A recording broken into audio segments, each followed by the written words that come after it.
mbo sheri wawe ntabwo ari ngombwa ko musohoka.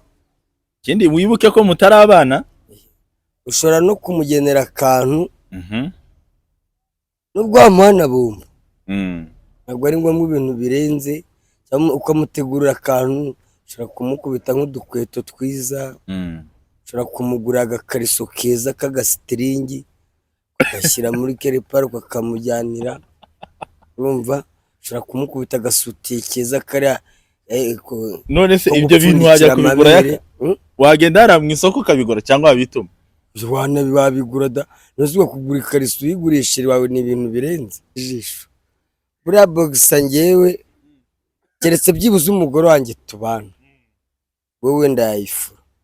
Ariko umukobwa mukiri mu rukundo oya ashobora kugucisha mu ijisho, ariko wenda nk'umugore wawe mubana we nta kidasanzwe yayifura kuko muziranye bikuri byose.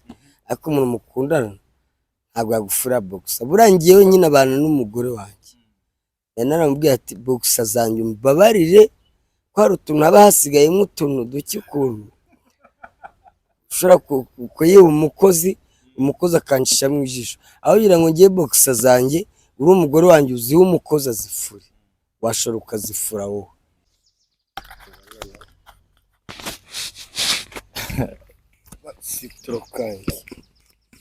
Yes. Tuhaye ikaze kuri Olivier MTV. Uyu munsi rero turi kumwe na Yakamwana arashize igihe, ariko yavuze ati uyu munsi aragaruka yongere adusuhuze twumva uko bimeze iminsi myinshi. Sasa rero nkamwe muba mufite uducano dutoya, bibanza ucekinge sound, ubanza ubaze check sound kugira ngo wumve niba amajwi ari sawa. Uko umunsi wakoze video igasoza nta jwi rihari ari ishusho gusa ryaya kuzabuhiye. Njye mbasobanurira mwaducano twe twaba ducano tuvuka dushaka, ariko nzabazamura kabisa. Turaducano tukiri dutoya kuri umuntu video yagera mu rugo yajya kurekura video agasanga nta sound ukabura hiye. Kandi ibiceri byanjye baba bimaye. Ubundi uducano dutoya nuko banza ugacekinga sound. Oya n'uducano turemeye mujye mucekinga sound. Sound niyo ya mbere. Sound ni ya mbere. Urumva? Bamara gucekinga sound ugacekinga niki ishusho. Yes. Ufata ishusho ryiza, background nziza, ucekinga sound yawe nibiri correct. Apana nka zacano ujya kumva sound zasaraye cyangwa ugasanga harimo amamodoka n'iki ntumve ibintu byawe. You have to check first the sound, ugacekinga n'ishusho ryiza. Ariko rero nsinose usigaye winywera twa fanta noneho. Imba ndi kunywa fanta. Sigaye nguri paki. Baba ni mugenda mugura udusigara tubiri, bagura agasigara kamwe, bagiye mugura ipaki. Usigaye ugura ipaki? Ushobora kugura ipaki hatagize babandi baza kukuvumba kusigara ngo wamaye isigara wamaye ifege. Iyi paki ishobora kumaza iminsi 2 cyangwa 3. Iminsi 2 cyangwa 3. Sigara bimwe ipaki birimo isigara 20. Ubu maze gukuramo zingahe? Bo maze kunywa muri enye n'ababandi basabiriza isigara.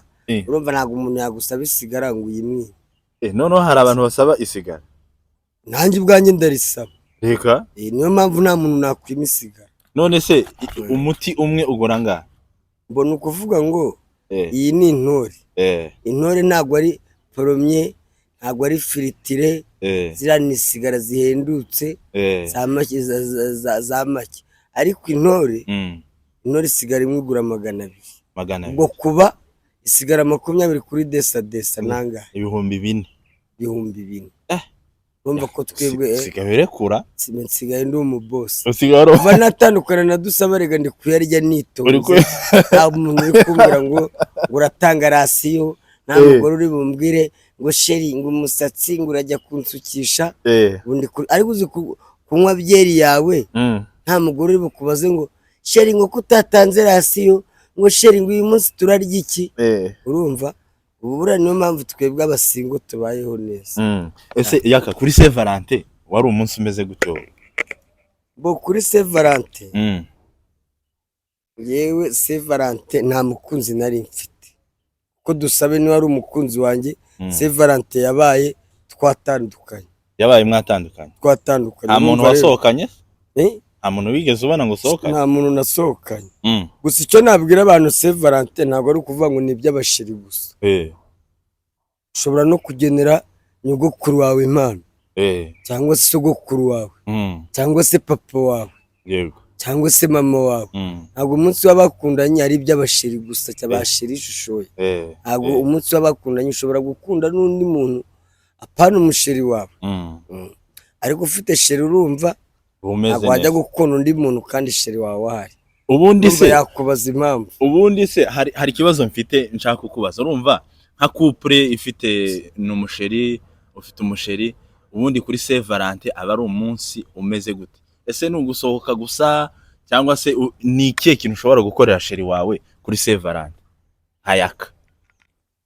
Mbo sheri wawe ntabwo ari ngombwa ko musohoka. Ikindi wibuke ko mutari abana. Ushobora no kumugenera akantu nubwo wamuhana bumva. Ntabwo ari ngombwa ibintu birenze, cyangwa ukamutegurira akantu. Ushobora kumukubita nk'udukweto twiza, ushobora kumugurira agakariso keza k'agasitiringi ugashyira muri kerepari ukamujyanira. Urumva, ushobora kumukubita agasutiye keza kariya. None se ibyo bintu wajya kubigura yaka? Wagenda hara mu isoko ukabigura cyangwa wabituma? Wabigura da. Ntuzwe kugura ikariso uyiguriye sheri wawe ni ibintu birenze. Ubu ngubu hari abahungu bazigura. Wanayimufurira rega kugira ngo muhe ibyishimo by'uwo munsi. Ati sheri uyu munsi rwose agakariso kawe ni njye uri bukavugute. Bakavuguta bakanika yicaye hari ariko kureba uburyo uri kugatunganya. Reka. Ubu ngubu umukobwa nyine mukundana ashobora kukumisera boxer. Ngiye kuyifura nayifura.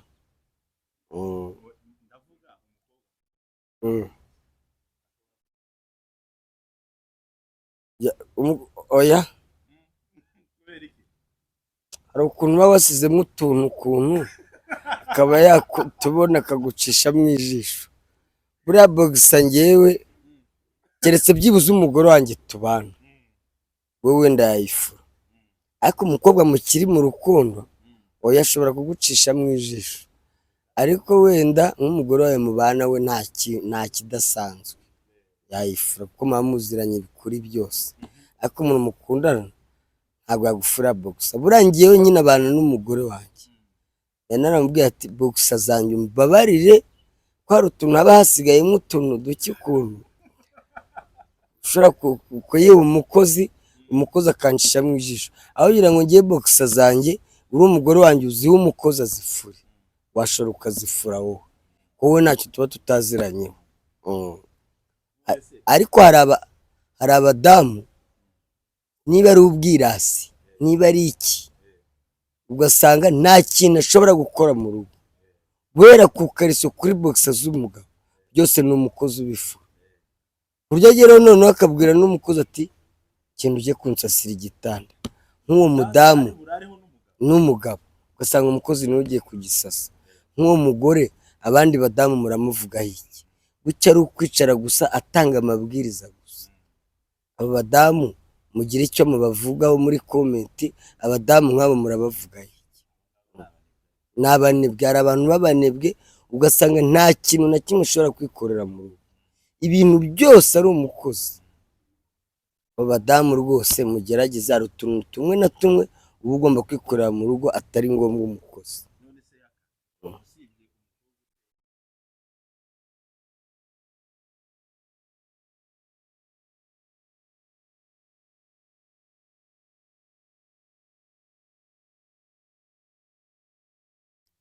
Mbona bitewe n'uko bana ushobora gukurikira wenda uwo nguwo uteye neza, ibuna ari korekite, ari mwiza ebana, ari mwiza ahantu hose, ariko umutima ebana ari wa wundi uzakuzengereza. Abo ni ba bandi ubona rero ugakurikira ubwiza ugasanga ntimumaranye kabiri. Kimwe no gushobora kubona wa wundi nanone akaba atari mwiza cyane ariko nanone nawe umutima ari nawe. Ubwiza rero burya ubwiza ni umutima. Nukurikira tayi ugakurikira fesi uzashya. Dusabe njye ntabwo namukunze, niwe wankunze.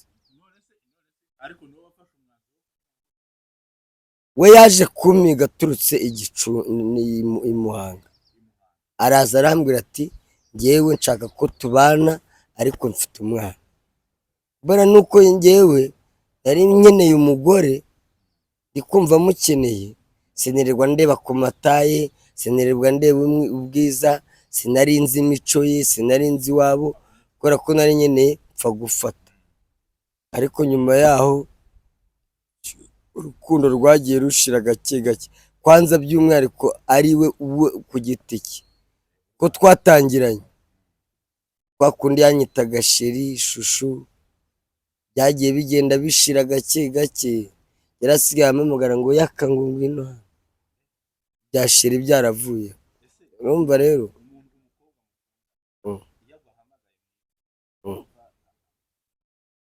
oya, njye ibyo nta nubwo ari impamvu, iyo ntabwo yaba impamvu kunyita yaka, n'ubundi niko nitwa n'abandi barabinyita, ntabwo yaba impamvu kunyita sheri, nibyo nta nicyo binambwiye, n'ubwo yanyita yaka ntacyo bivuze. Ahubwo ushobora kubana n'umukobwa mukabana neza, kubaha, gukunda, cyagiye mu kibano, ariko agenda agusuzugura gake gake. Ni ukuvuga ngo Dusabe yatangiye kugenda nsuzugura buhoro buhoro, agenda nsuzugura, mbona bibaye kasitorose move, iyo bikabije biba bibi. No mu byatumye dutandukana n'izo mpamvu zirimo zo kugenda nsuzuguramo gato kidogo kidogo.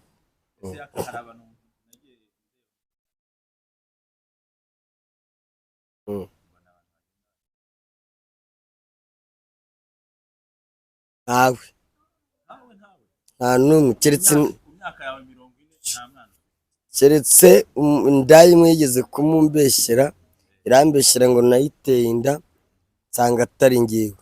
Mbese indaya icuruza umubiri, urahava undi akinjira, yahava undi akinjira, gute yambwira ngo njye namuteye inda? Kandi iyo ndaya ngewe twabanye ari mu cyunamo, tumarana cya cyumweru cy'icyunamo, nicyo gihe yanyipinze muri icyo cyumweru, mpita mucika, arangira avuga ngo namuteye inda. Niwe muntu wa mbere wambeshye ngo namuteye inda, ariko nta mwana ngira uretse uwo nguwo wamumbeshyeye, ni uwo wenyine, ubundi nta mwana ngira ngira.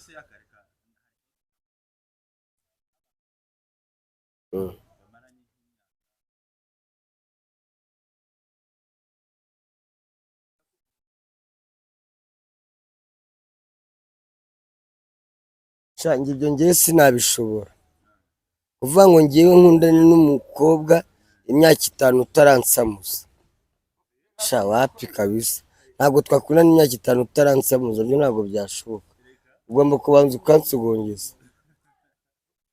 Usigaye utwara abaguzi ibikapu, usigaye utwaza abagore ibikapu, we bahise oya se,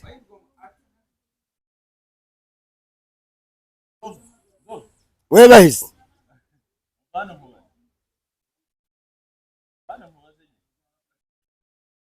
katwikomereza.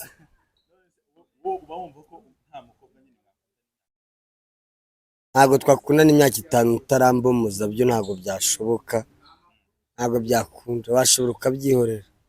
Abandi ahubwo iki gihe basigaye bakora n'ubukwe, umwe atwite yaramukubise avanse.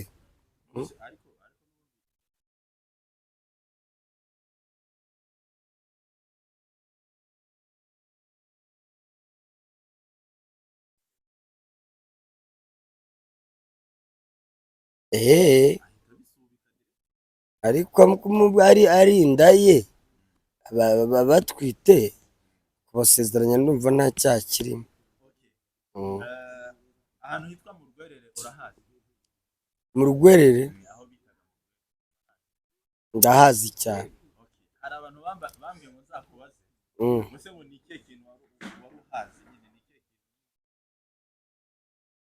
Mbona ukuvuga hari Rwerere yo mu nkambi, hari ahantu twitaga Rwerere, ahandi tuyita Kiyovu, mbo zari parite ebyiri, inkambi ya Gihembe, hari Rwerere na Kiyovu.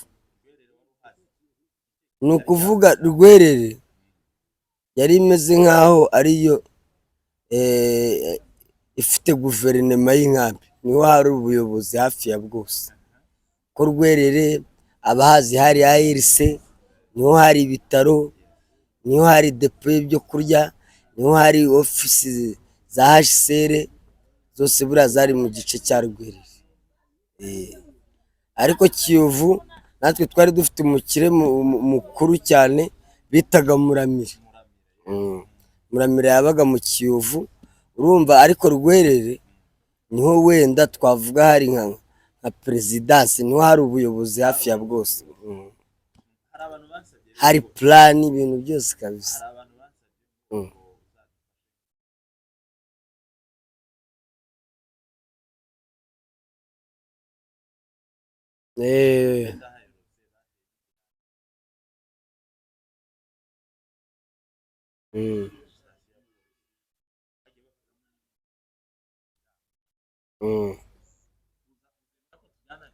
Tuzajyane rwose, hariya ni mu rugo, hariya ni iwacu, nubwo habaye amatongo, ariko ndumva umuntu wabaye muri iriya nkambi ya Gihembe, na n'uyu munsi iyo uryamye nijoro urahatekereza, ukibuka abantu mwabanye, ukibuka situwasiyo zagiye zibera muri iriya nkambi. Ni ahantu twabanye igihe, hariya tuhafata nko mu rugo.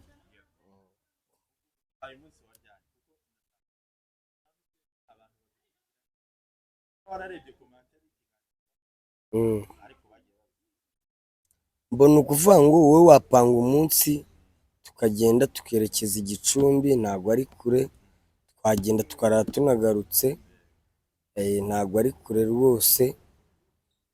Umunsi wowe uzumva ahubwo ari wowe ufite umwanya, uzambwire tugende, uzambwire kuwa mbere mu gitondo tuzazinduke kabisa. Cyane rwose, ni benshi bakumbuye.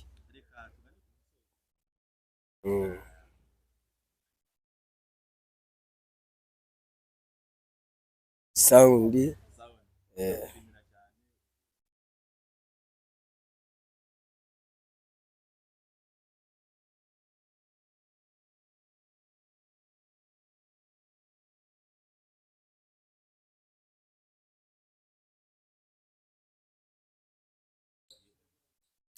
abakurikiye Olivier MTV, cyane cyane abantu baturutse Nyabiyeke, abantu baturutse Gihembe camp, abantu baturutse Kiziba camp, Gicano ni iyacu, tuyisapotinge, tuyubake, ijye iduha amakuru yacu y'impunzi muri make. Sansa.